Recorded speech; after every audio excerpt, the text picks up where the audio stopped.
Listo. Bueno, muy buenos días a los alumnos de aquí de la Universidad de las Américas. Este es el curso de verano, el curso de recursos y juicio ejecutivo o recursos y ejecución. Esta es la clase número 16 o 17, me parece que es 16, el día 25 de enero del año 2023. ¿Qué vamos a hacer hoy día? Hoy día, por lo menos en la primera hora, lo que pretendo es terminar el programa y revisar lo que corresponde al juicio ejecutivo de obligación de hacer y el juicio ejecutivo de obligación de no hacer. Como lo dije al principio de lo pertinente del curso de ejecución, en definitiva, el juicio ejecutivo más importante es el juicio ejecutivo de obligación de dar, porque en definitiva, las obligaciones o los juicios ejecutivos en donde se persiguen obligaciones de no hacer o de hacer, se van a transformar frente al incumplimiento, más que nada, en obligaciones de dar. Es decir, fundamentalmente de indemnizar al acreedor respecto del incumplimiento en la ejecución de una obra, material o inmaterial, y en la abstención de realizar también una obra en el caso de estos juicios ejecutivos de obligación de no hacer. Bueno, eso es lo primero que les tengo que decir como introducción, que ya en todo caso ya se lo había planteado. Vamos a revisar primero el juicio ejecutivo de obligación de hacer. Bueno, en el juicio ejecutivo de obligación de hacer, resulta evidente que a lo que está obligado el ejecutado es a realizar una obra material o incluso una obra inmaterial. Estamos hablando, por ejemplo, de realizar una construcción, porque es una obligación de hacer. Cuando ustedes le encargan a un arquitecto, a un constructor, o al que sea, o a un ebanista que le haga un mueble, es una obligación de hacer, en definitiva. Lo mismo opera en el caso, por ejemplo, de los contratos de artistas, en donde se comprometen desde un recital hasta quizás animar un matrimonio o lo que sea. Estamos frente a obligaciones de hacer en estos casos. Y en estos casos, los derechos que puede tener el acreedor de esta obligación de hacer están reseñados en el artículo 1533 del Código Civil. Obviamente, en estos casos, el obligado a la realización de la obra material o inmaterial, debe estar en mora. Obviamente tiene que estar en mora. Y para que esté en mora, la regla general es la reconvención se debe practicar judicialmente. Bueno, lo primero que tenemos que tener lo primero que puede hacer el acreedor de esta obligación de hacer es que se apremie al deudor para que se realice lo convenido. En este caso, se puede apremiar con multas, con arresto.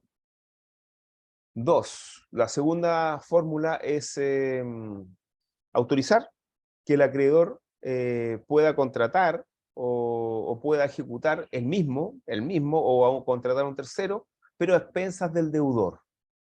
En este caso, tenemos claramente que la obligación de hacer se transformó en una obligación de dar, porque en definitiva la obligación se va a transformar esta obligación de hacer en la obligación de remunerar, de pagar a este tercero que hace la obra o al mismo acreedor que realiza la obra por sí.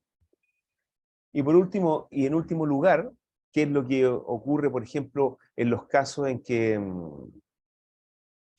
en último lugar, que se le indemnice de los perjuicios resultantes de la infracción de esta obligación de hacer, que es lo que ocurre normalmente tratándose de los recitales, donde, por ejemplo, un artista no puede ser reemplazado por otro, porque la gente está esperando a ese artista. Y en estos casos resulta evidente que no podemos utilizar el juicio ejecutivo porque la indemnización de perjuicios tiene que ser valorada claramente en un juicio declarativo. Entonces aquí ya no tenemos un juicio ejecutivo. Esa es la obligación. Es en el caso en que no se pueda realizar la obra o la actividad por ningún tercero y dice llanamente tenemos que demandar. ¿No? Bueno, eso. ¿ah? Y se demanda, obviamente, en un juicio declarativo, ¿ah? Bueno, por estas razones, en definitiva, el juicio ejecutivo de obligación de hacer se transforma en un procedimiento de apremio al deudor o un procedimiento de obligación de dar, ¿ah? De dar. ¿Queda claro hasta el momento? Es difícil ejecutar en un juicio ejecutivo una obligación de hacer. Es bastante difícil, salvo que la cosa puede ser realizada por cualquiera. ¿Dudas, consultas? ¿Nada? Ya, vamos a los requisitos de procedencia. Los requisitos de procedencia son los mismos que en el juicio ejecutivo de obligación de dar. Es decir, un título ejecutivo, la obligación no debe encontrarse prescrita, la obligación debe ser actualmente exigible y la actividad, la conducta que se debe realizar, a la cual se obliga el ejecutado, debe estar determinada. ¿Mm? Determinada.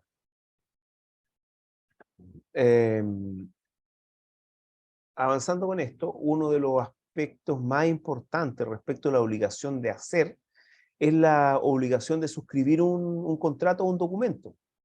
Esto resulta evidente, por ejemplo, en los casos de las promesas de compraventa. Las promesas de compraventa son contratos, bueno, a veces unilaterales, la mayoría de las veces unilaterales, pero también pueden ser bilaterales en el sentido que el que se obliga a realizar esta actividad, que es firmar un contrato de compraventa con posterioridad, sabemos que cobra por esa, por esa opción que está dando, por esa obligación a la cual se está comprometiendo. Entonces, en estos casos de suscribir un documento, y en este preciso caso de suscribir una compraventa, lo primero es que frente al requerimiento, se van a- frente al requerimiento, el ejecutado puede oponer excepciones. ¿Mm? Y en este caso, las excepciones, en este caso la oposición de excepciones, sí van a suspender el cuaderno de apremio hasta que éstas se fallen. Es decir, tiene que fallarse, que realmente no hay excepciones válidas en este caso para que la persona se obligue a suscribir este documento. Una vez que están falladas las excepciones y obviamente rechazadas, el tribunal va a señalar un plazo dentro del cual se va a suscribir ese documento y eh, vencido el plazo, obviamente es el propio juez quien va a suscribir el documento en representación del ejecutado, en representación legal del ejecutado, conforme al artículo 532 del Código de Procedimiento Civil. Eso sería la fórmula para, para asegurarse el cumplimiento, por ejemplo, de una promesa de compraventa, porque en general las promesas de compraventa, como están redactadas, no están redactadas en términos de contener una obligación determinada. Entonces la mayoría de las personas, la mayoría de los ejecutantes en este caso, o los acreedores de esta obligación, al no perfeccionar la promesa como título ejecutivo, tienen que ir a a un juicio declarativo, lo cual es de bastante, es muy largo. ¿No? ¿Dudas, consultas hasta el momento? ¿No? Sigamos. Vamos entonces a la ejecución para la realización de una obra material. Es decir, ¿qué hacemos frente a una obra material que está constituida en un título ejecutivo? Bueno, obviamente tiene que existir todos los requisitos para la ejecución, que ya lo hemos visto, y lo más importante en los casos de la obligación de la obra, lo más importante es que esté muy determinada la obra que debe ser realizada, con plazos, es importante, con plazos, con metas, etcétera. Bueno, la tramitación va a comenzar con el mandamiento. El mandamiento, es decir, la tramitación por lo menos en el cuaderno de apremio, que es lo que nos interesa, con el mandamiento. El mandamiento, ¿qué va a contener? Lo que contiene todo mandamiento: la orden de requerir de pago al deudor. Y en este caso, el requerimiento de pago está constituido por realizar o que se ejecute la obra. Eso va a contener el mandamiento: ejecute la obra dentro de un determinado plazo. En segundo lugar, ya no hay embargo, porque porque lo que debe hacerse es una hora. Entonces, eh, como ya lo dije, tiene que haber un señalamiento de un plazo para que se comiencen los trabajos o para que se terminen los trabajos. Frente a esto, lo que puede hacer el deudor puede oponer excepciones, se puede defender, que son las mismas del juicio ejecutivo de obligación de dar, pero se agrega una excepción especial, que es la del 534 del Código, que es la imposibilidad absoluta de la ejecución de la obra debida. Imposibilidad absoluta. Ahora, si no se oponen excepciones, o si las excepciones que se ponen son desestimadas por sentencia firme, surge para el acreedor las siguientes posibilidades, porque hasta el momento tenemos el mandamiento y tenemos esta orden de que ejecuten los trabajos dentro de determinado plazo, pero todavía no tenemos ninguna presión en contra de este ejecutado. Entonces, en el cuaderno de apremio surgen varias posibilidades para obligar al ejecutado a que realice los trabajos. Primero, se puede solicitar siempre que la obra puede ser hecha por otra persona, que se autorice a ejecutar la obra por un tercero, es decir, que se le autorice al ejecutante a que contrate a un tercero para realizar la obra. Obviamente, siempre cuando el plazo prudente dado por el juez esté vencido. Y en este sentido, ¿qué es lo que debe hacer el, eh, el ejecutante? Deberá presentar un presupuesto de este tercero, estimando los costos y el tiempo de la ejecución. Y ese presupuesto es acompañado al proceso en el cuaderno de apremio y con citación, y dentro del tercer día se podrán oponer a este presupuesto diciendo es muy alto, es muy bajo, bueno, es muy alto, no son las horas que estaban encargadas, pido que se designe un perito para que determine cuánto cuesta la obra realmente, etc. ¿No? Ahora, si hubo peritaje o no hubo peritaje, pero está determinada ya el valor de la obra, y obviamente el ejecutado no quiere realizarlo, se va a premiar, se va a requerir de pago al deudor para que dentro del tercer día consigne los fondos a la orden del tribunal para que se comience la obra. En el caso de no efectuar la consignación, bueno, ustedes ya saben, por lo que sigue. Se va a transformar este juicio ejecutivo de obligación de dar, de hacer, en un juicio ejecutivo de obligación de dar. Es decir, embargo por la determinada cantidad hasta tener los fondos y ahí comenzar a hacer los trabajos. ¿Ven? ¿Ven cómo, en definitiva, el juicio ejecutivo de obligación de dar, si se puede realizar la obra por un tercero, se convierte, de hacer, perdón, el juicio ejecutivo de obligación de hacer, si se puede realizar por un tercero, al final se convierte en un juicio ejecutivo de obligación de dar. Ahora, esa es una de las cosas que podría hacer el ejecutante. Pedir que lo realice un tercero y hace este procedimiento de tasación y después se convierte en un juicio ejecutivo de obligación de dar. ¿Qué otra cosa podría hacer el tercero? Bueno, pedir que se le apremie al deudor para la ejecución de la obra. Muchas veces uno quiere que el deudor realmente realice la obra porque elegimos al deudor para que realice esa obra por sus características especiales y nos gustaría que él la hiciera. A pesar de que nunca es bueno presionar a un ejecutado para realizar una actividad que no sea un pago de manera forzada y a través de la justicia. Bueno, esto se puede realizar en el caso de que estemos frente a obligaciones personalísimas en respecto a las cuales lo único que queremos es que es el deudor que preste su colaboración y realice la obra porque a él lo queremos.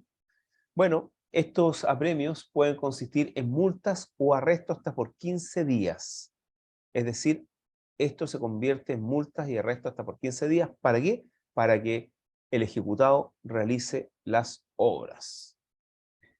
Claro, los apremios van a terminar si se rinde una fianza, una caución suficiente calificada por el tribunal para indemnizar los perjuicios causados al acreedor. Es decir, una vez más, si es que a pesar de los apremios no quiere realizar la obra, el propio ejecutado podrá caucionar lo que signifique los perjuicios que se le provocaron al ejecutante, y en este caso, una vez más, la obligación de hacer se convierte en obligación de dar. con esto terminamos lo que se denomina el juicio ejecutivo de obligación de hacer. ¿Alguna duda, alguna consulta? Esto es relativamente sencillo. Tenemos que siempre, esto se va a transformar en una obligación de dar o en apremios para el ejecutado. ¿Dudas, consultas? Sí, profesor. Buenos días, Buenos profesor. días. Buenos días a todos. Buenos días, ¿qué tal? Bien, bien. Lo que pasa es que yo trabajo en lógica de ejecución de obra, inspecciones Ah, mire, técnicas, y ya, esto para mí es del día a día. ¿Ah? Le puedo contar justamente. un montón de experiencias que he tenido con esto. Usted habla, los incumplimientos son los día a día. El incumplimiento, claro, Los incumplimiento día a día. incumplimientos. Pero hay un tema que desde los últimos 10 años, diría 12 años, se ha estado complicando, es que las grandes empresas de construcción, ¿ah? No están rematando las obras, Ya. ¿me entiendes? Sino que en la práctica la están abandonando, ¿ah? ¿La están qué? Abandonando. Abandonando, ya. Entonces, ¿por qué? Porque la estructura administrativa que tienen las grandes empresas es tan grande Ya. que, no sé, rematar una obra, los detalles de terminación que siempre quedan al final de la obra, no les conviene quedarse porque es mucho más caro mantener la estructura Ujú. que tener, no sé, 20 o 50 personas en terreno rematando y arreglando un poco Claro. lo que quedó mal. Entonces, yo nunca había escuchado que se puede existir apremio de arresto de 15 días. Nunca lo había Mm, escuchado. Yo me imagino ahí se puede. Estamos hablando de empresas grandes, no sé, un Sido claro. Cooper, Salfa, ¿ah? Mm. Y puede pedir el apremio del gerente general, el Sí, representante legal de en Salfa. teoría uno podría. Exactamente. Esa es Ahora, la duda. ¿Cómo? sí. Porque aquí Mm, está en el 543 del CPC, sí. los 15 días.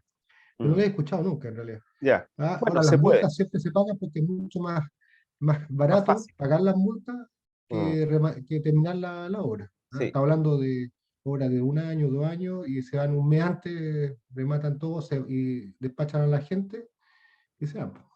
Sí. Entonces, este es un tema, es un temón para la gente que está en un proyecto, temón porque no podemos, ¿cómo lacear al contratista para que quede hasta el final? Claro. ¿Entiendes? Pablo? Sí, sí. Perfectamente.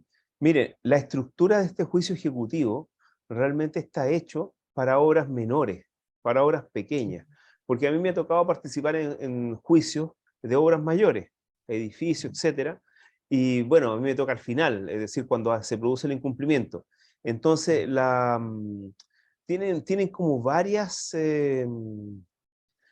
caminos diferentes al juicio ejecutivo para asegurarse que se le indemnice al ejecutante, digamos, a la empresa mandante, o minimizar los riesgos en cuanto a daños que se puedan producir por el incumplimiento. Entonces, ¿qué se hace? Generalmente se paga por tramos. Eso es lo primero. Se hace un contrato, que es un contrato que es imposible que pueda ser cumplido ejecutivamente, porque es un contrato que tiene muchas cláusulas que se pueden prestar para interpretación o se van ejecutando por periodo. Esa es una. Primero, un contrato que en definitiva no es un título ejecutivo, sino que es un documento que va a dar lugar a un juicio declarativo. Entonces, para asegurarse que no dejen votar la obra, o que si la dejan votar, minimizar los riesgos, ustedes saben. O sea, lo primero es pagos por periodos y por Por cantidad de trabajo, avance, por por avance, por avance de avance. obra. Eso. Segunda cosa, cláusulas penales. Hay cláusulas penales que se pueden cobrar de manera bastante sencilla y muchas veces están afianzadas por una boleta de garantía que tiene, Sí, la manera de garantía. que Y tiene si el hay banco. cumplimiento de la obra. Entonces, frente al incumplimiento, cobra la boleta de garantía. Muchas veces se hace un juicio declarativo para ver si es posible cobrarla, y en definitiva se le paga hasta ahí o no se le paga por el periodo que no ha avanzado, se retienen los dineros y contratan a otra empresa que siga adelante. Entonces, esa es la fórmula que se utiliza, digamos, en la gran construcción. Realmente esta estructura del juicio ejecutivo de obligación de hacer está más bien encaminada a las obras menores, a realizar, por ejemplo, construir una casa, ampliar lo que puede ser una casa, no sé, la construcción quizás de algo pequeño, no sé, remodelar la cocina, una cosa así, pero realmente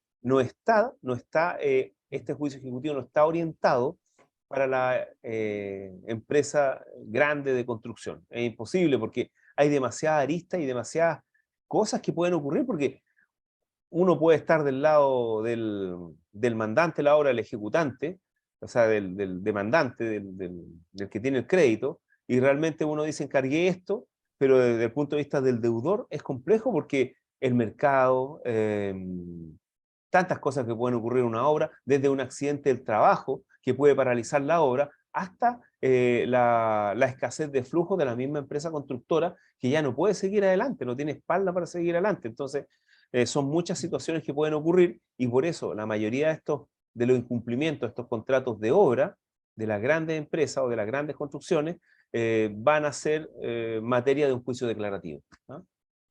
Ya, perfecto. Eso. A ver, aquí me hacen unas consultas que por eso es importante. Sí, sí, en 1444, ya.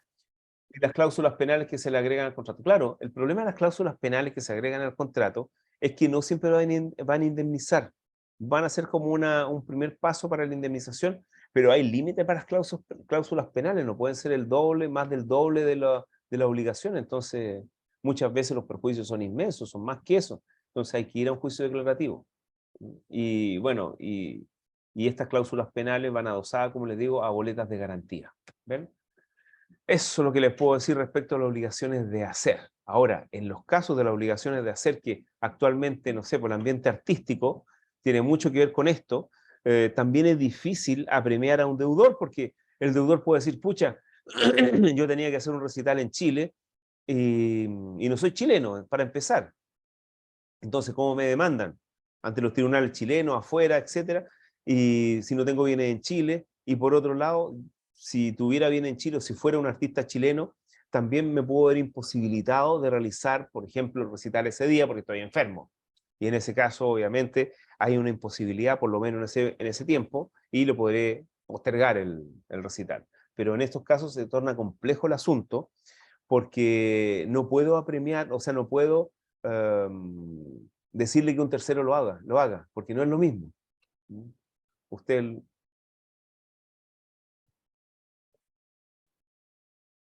no es lo mismo, ustedes han de saberlo. Bueno, dudas, consultas respecto de este juicio ejecutivo de obligación de hacer. ¿Nada? Sí, la obligación de apremio, hace un tiempo, hace unos 5 años atrás, la empresa Astaldi, no sé si la conoce. ¿Cuál? Astaldi, una empresa, Astaldi, es una empresa Sí, italiana sí, ella se encargó de los trabajos del centro de de, los justicia o de de hospitales también, ha hecho hospitales. hospitales, obras subterráneas, Mm, tiene bastante desarrollo de proyectos en Chile. mm, Y en algún momento esta empresa cayó un default en Italia, sí. ¿ya? Y acá varias empresas mineras que estaban contratadas a esta empresa Staldi le cobraron, estando el avance bien en su obra, le cobraron la boleta de garantía por la posibilidad de que Mm, los flujos de dinero de Chile se fueran a Italia a cubrir el default que tenía en otro país, creo que era mm. Turquía. Ah, ¿Cómo, cómo lo hicieron?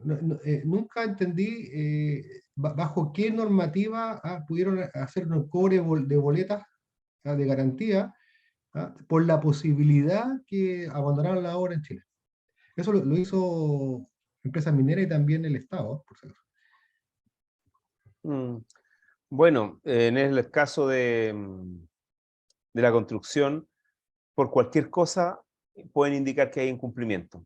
Muchas veces las empresas constructoras no avanzan según el cronograma, pero igual se les paga porque se entiende que siguen avanzando y se entiende que los obstáculos son obstáculos que pueden ser superados y son obstáculos seguramente que no fueron previstos. Entonces, igual siguen adelante y no obstante haber pequeño incumplimiento, no cobran las boletas, pero en este caso parece que estos pequeños incumplimientos dieron pie para cobrar las boletas, así generalmente ocurre.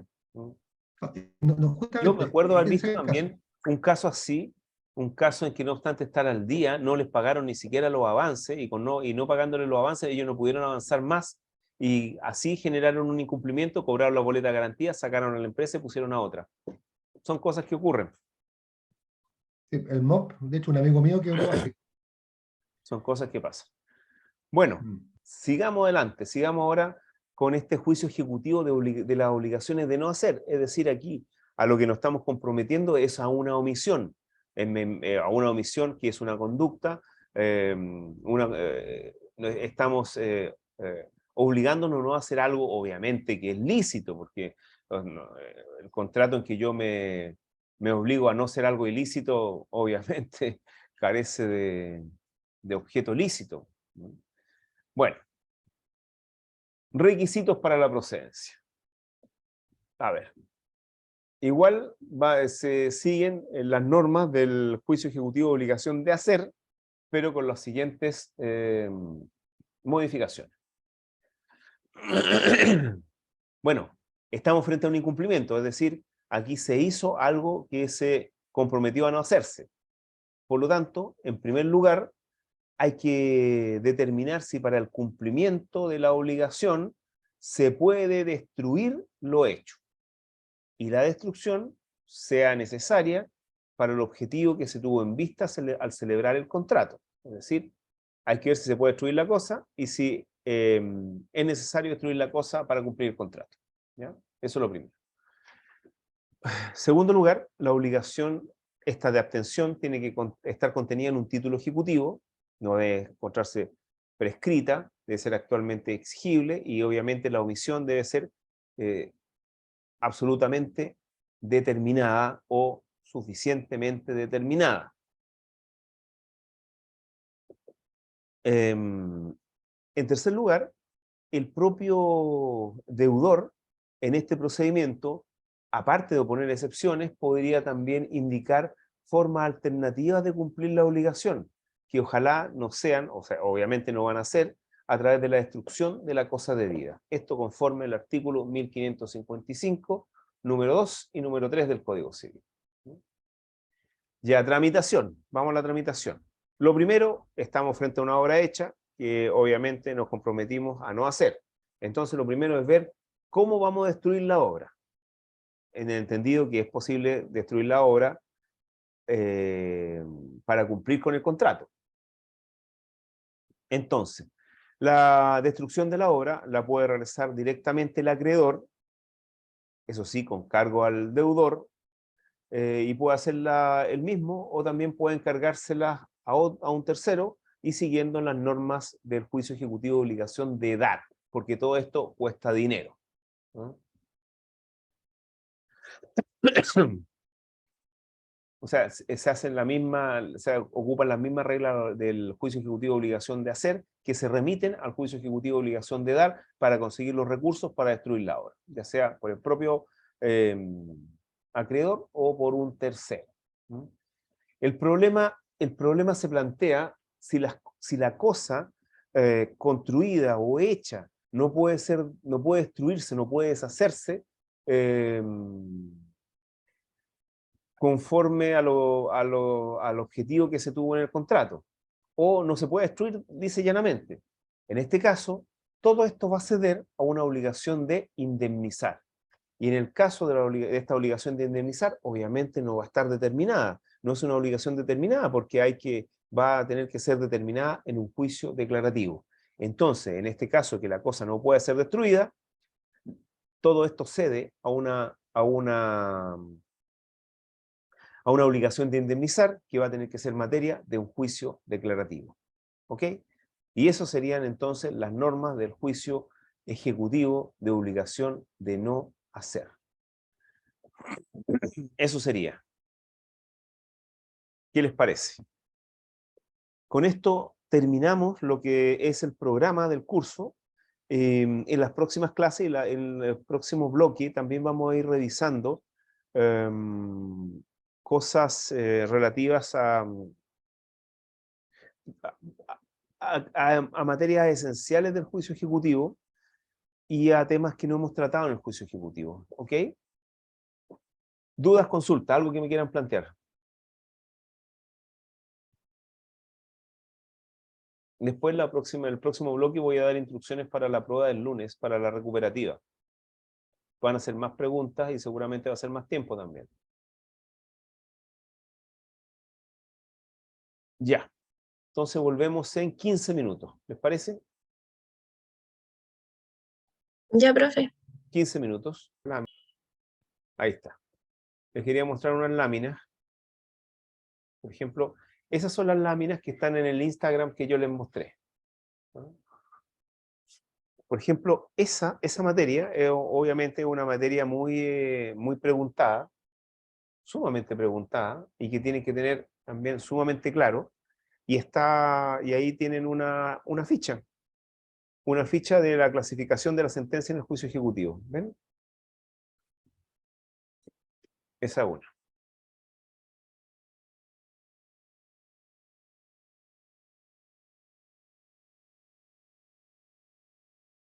La clasificación entonces de la sentencia en el juicio ejecutivo.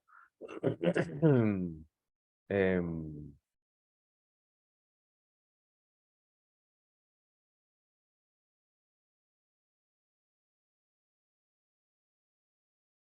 Aquí tienen otra lámina.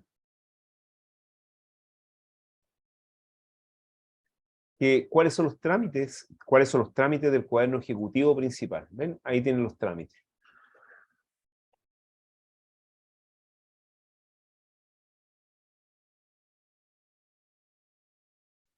¿Ven? Ahí tienen organizado, cuáles son los trámites del cuaderno ejecutivo o principal. Toda la tramitación. ¿Ven?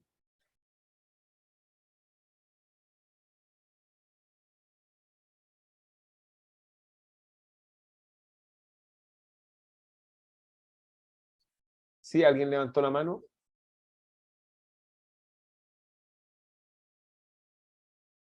¿Alguien me iba a decir algo?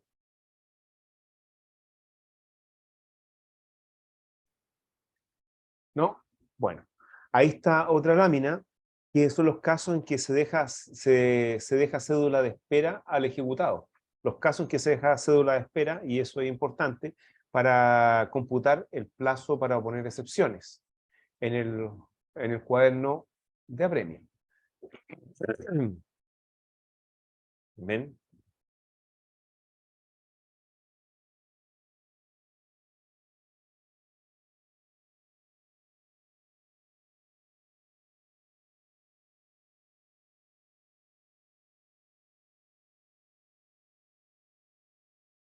Ahí tienen cuando un cheque, un pagaré y una letra de cambio es un título ejecutivo perfecto, que esto incluso fue preguntado en la última prueba. ¿Ven?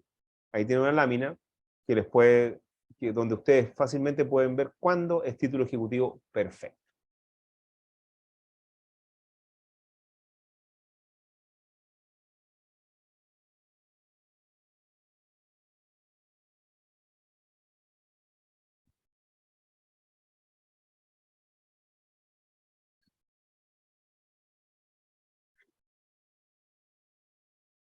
Ahí tienen el caso de cuando una escritura pública es título ejecutivo perfecto, que una de las preguntas en la prueba fue si toda escritura pública era un título ejecutivo perfecto, y ya sabemos que no, solamente una escritura va a ser título ejecutivo perfecto cuando contiene los requisitos de un título ejecutivo. ¿Ven? A ver, aquí me están preguntando.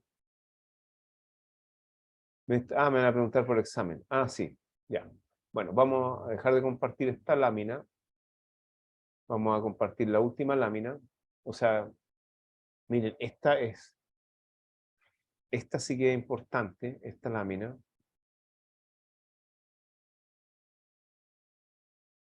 Esta lámina sí que es importante. Cuando una sentencia definitiva está ejecutoriada. Aquí lo que estoy haciendo es resumiendo lo que dice el artículo 174 del Código de Procedimiento Civil.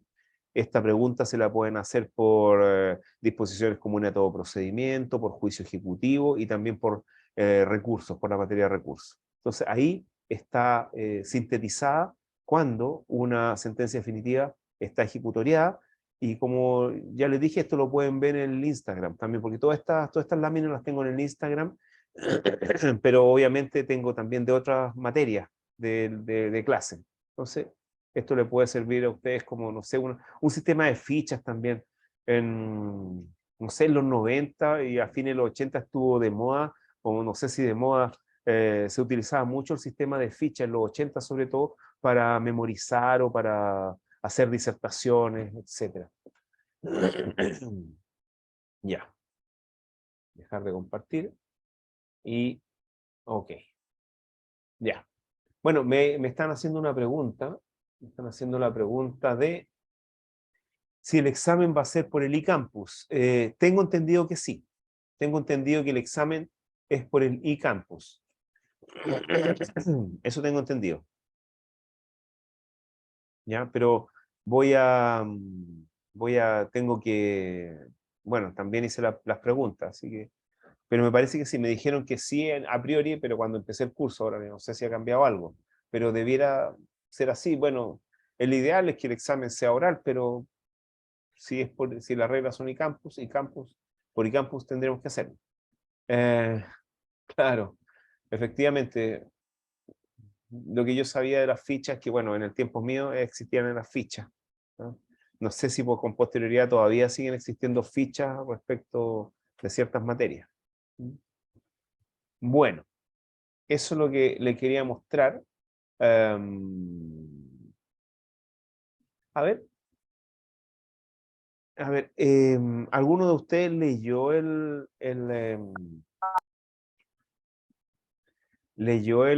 artículo, eso de la justicia, el diagnóstico de la justicia civil?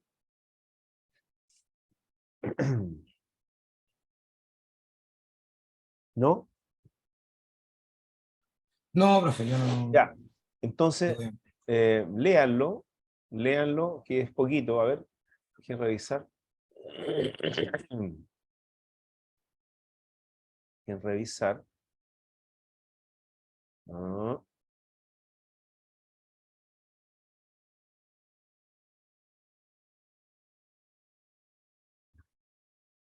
ya.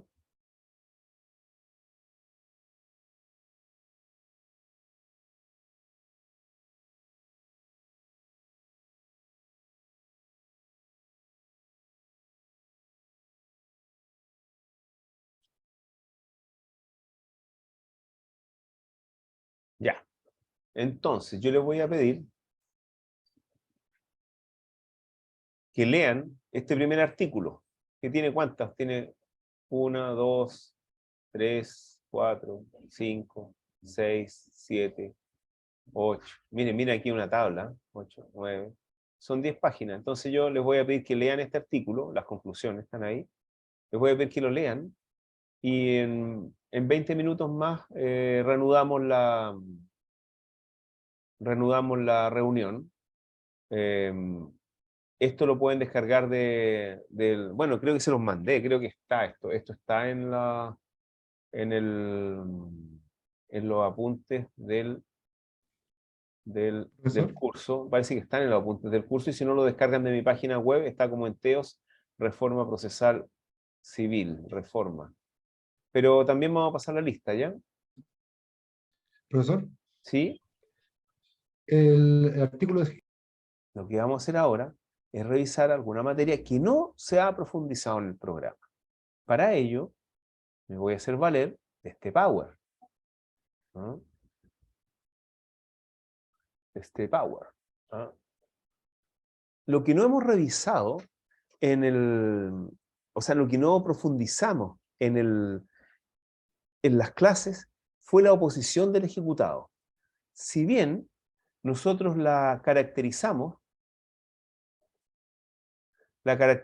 como ¿desde cuándo se empieza a contar el plazo para oponerse?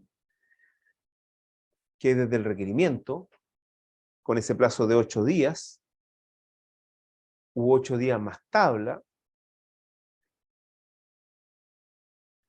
También vimos las características especiales de la defensa, que es una defensa eminentemente formal, donde, como pueden ver, todas las excepciones se deben interponer en un solo escrito, dentro de ese plazo para poner las excepciones, y no hay más plazos por el artículo 472 del Código. Solamente se pueden interponer como defensas las excepciones taxativas del 464. Aquí faltan unos puntos.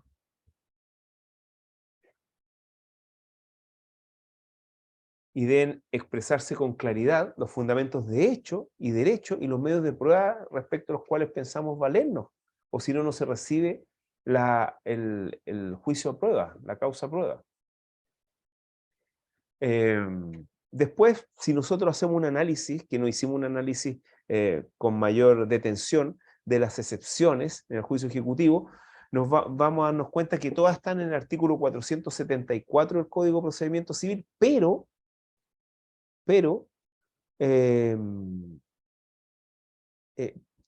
son esencialmente taxativas, y no hay más defensas que esas, y no hay más oportunidades que esas, ¿no? Después hablamos de la renovación de la acción ejecutiva, si es que se pierde, si es que se gana, se pierde el juicio ejecutivo, etc. Hablamos de la tramitación de las excepciones, que son la interposición dentro del plazo, el traslado al ejecutante por 4 días para que haga las observaciones, la declaración de admisibilidad, y aquí es auto de prueba, pero no es auto, todos saben que es una interlocutoria, no sé por qué, interlocutoria de prueba. Interlocutoria de prueba. Después se notifica eso por cédula, el término probatorio. Bueno, la prueba, pero lo que me interesa es que abordemos, no es esto, sino que me interesa que abordemos en estos minutos, es lo siguiente. Es esto. Perdón, eso tampoco. Eso tampoco. Es esto. No está aquí. A ver, es lo siguiente. Nos vamos a ver. Es esto porque... Ahí sí.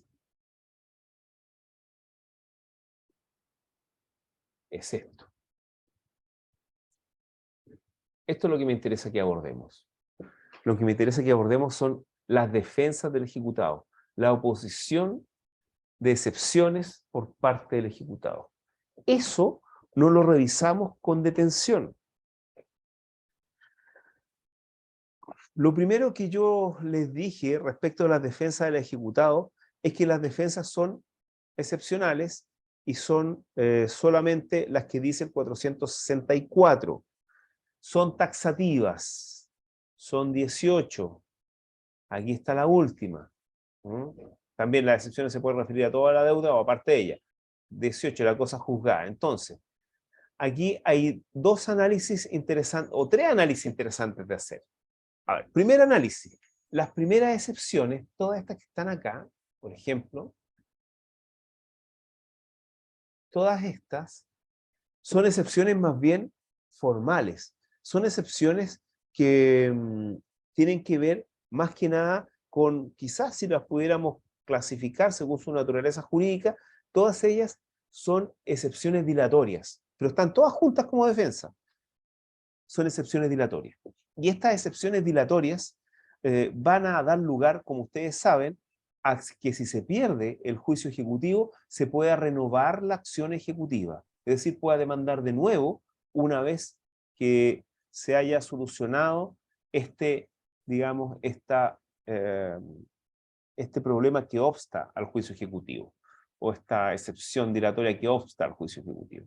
¿Sí? Eso es el primer comentario. El segundo comentario que nosotros podríamos hacer, que existen excepciones que más que nada se refieren, por ejemplo, a la forma, incluso podemos señalar más, que se refieren más que nada a los medios de extinguir las obligaciones. Quizás la transacción no está ahí, la prescripción, la prescripción, la pérdida de la cosa debida, la compensación, la novación, el pago de la deuda. Todos esos son mecanismos de extinción de las obligaciones y corresponden, como ustedes saben, técnicamente desde el punto de vista procesal, a excepciones perentorias.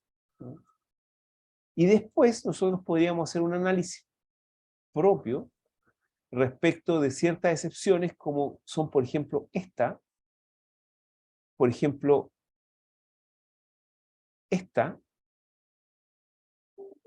por ejemplo, esta y esta fundamentalmente, que se refieren más que nada, se refieren a excepciones propias de una ejecución o del juicio ejecutivo en general. Entonces tenemos que hay las excepciones que están opuestas, que están indicadas en el Código de Procedimiento Civil, son excepciones que son taxativas y que las podríamos clasificar como en esas tres categorías: excepciones dilatorias, excepciones perentorias y excepciones propias de la ejecución, y taxativas. Sin embargo, esta excepción es una excepción que no es taxativa. Podríamos decir, en definitiva, que las excepciones que nos podemos hacer valer en un juicio son las excepciones del 464 de manera taxativa, pero que por lo menos la número 7 del 464, si bien es taxativa, genera lo que podríamos decir un género y puede derivar varias especies, varios tipos de oposición. ¿Sí? ¿Me siguen o no me siguen? ¿Me entienden o no me entienden? La falta de algunos de los requisitos o condiciones establecidos por las leyes para que dicho título tenga fuerza ejecutiva sea en relación al demandado. ¿Me entienden esto o no? Yo no, profe. Ya, está bien. Mire, también podríamos decir que esta es una excepción propia del juicio ejecutivo y es un género que admite varias especies. Para empezar, este género admite todas aquellas situaciones en que la gestión preparatoria no fue perfecta o fracasó, pero el tribunal de todas formas le dio curso. De hecho, esto ustedes lo pueden revisar en el documento que contiene ese juicio ejecutivo, en el cuaderno principal. Si ustedes revisan, una de las excepciones que se interpuso es la excepción precisamente del número 7, la falta de los requisitos o condiciones para que el título tenga fuerza ejecutiva. Y en ese caso, no sé si ¿recuerdan el caso? ¿Recuerdan el caso o no?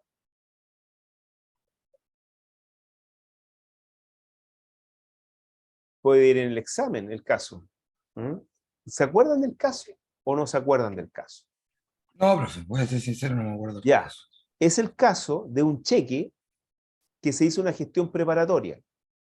Pero el problema del cheque, bueno, el problema no era el cheque. El problema era respecto a quién le hicimos la gestión preparatoria. Porque el cheque estaba emitido por una sociedad de responsabilidad limitada. ¿Y a quién tenemos que notificar la gestión preparatoria en este caso? ¿A quién libró el cheque? En este caso, la sociedad. Claro, porque hay que notificar judicialmente al ejecutado. Realmente el cheque puede tener muchas firmas. Lo que importa es de quién es el cheque. Eso es lo importante. Entonces, el cheque, la gestión preparatoria, ¿a quién tiene que notificársele? Al titular de la cuenta del cheque. Ya, pero el La, titular, ¿quién es el titular de la cuenta del cheque? la sociedad, pero tiene que, Ya, digamos, ser representada tiene que tener un representante, justamente, justa- representante. justamente, hay que notificar esto al representante de la persona jurídica para perfeccionar el, eh, para perfeccionar el título, porque no era un cheque firmado ante notario. Y para perfeccionar el título, tengo que notificar al representante de la persona jurídica. ¿Cómo sé yo quién es el representante de una persona jurídica? En este caso, de una sociedad de responsabilidad limitada. ¿Cómo lo sé? Ahí difícil porque yo estaba buscando realmente al representante por amigos que necesitan hacer una demanda ¿Ya? y es Bien. súper difícil, digamos, conseguirse ese dato, porque entiendo que los registros no son públicos, los de las constituciones de sociedad. No lo sé, estoy Sí, hablando de son la ignorancia, públicos. profe. Ah, son Son públicos ahí. públicos. Los registros de comercio son públicos. Y cada vez que cambie la representación de una sociedad, es indispensable hacer el cambio en la sociedad. En el caso de la responsabilidad limitada, hay que hacer cambio en los estatutos o, digamos, en la escritura de constitución y posteriormente inscribirlo en un conservador, perdón, inscribirlo en el registro de comercio y publicarlo. Y de hecho, si ustedes van al registro de comercio, existe un certificado digamos, de representante, ¿no? Entonces es súper sencillo saber quién es el representante. ¿Y saben qué pasó en ese caso? ¿Se acuerdan? No, profe. Nadie, pero tienen que leer el material que yo les mando. Si ustedes, o sea, ustedes están estudiando Derecho, por lo tanto tienen que leer el material que les mando y tenemos que conversarlo, tenemos que discutirlo, etcétera. Después, cuando ustedes estén titulados, ustedes creen que no van a tener que leer demandas, informes, leer leyes, tienen que hacerlo. Así que piensen que esto es una preparación para el momento en que tengan que ejercer.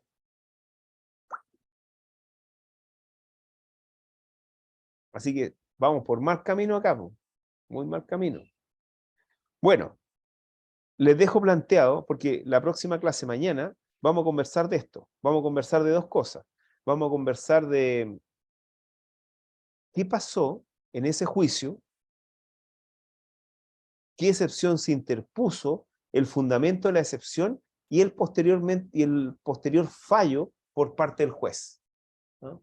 ¿Qué dijo respecto a esa excepción? Porque se interpusieron varias excepciones. Se interpuso la excepción de prescripción también. Entonces, tratándose de la letra de cambio, pagaré los cheques, la gestión preparatoria interrumpe la prescripción.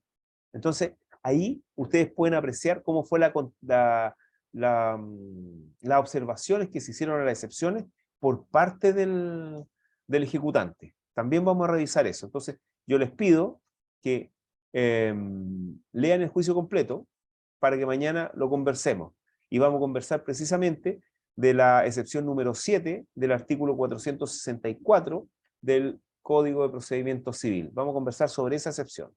Y también vamos a conversar sobre el embargo y los incidentes vinculados al embargo, porque hay por lo menos 5 incidentes vinculados al embargo, que los vamos a revisar.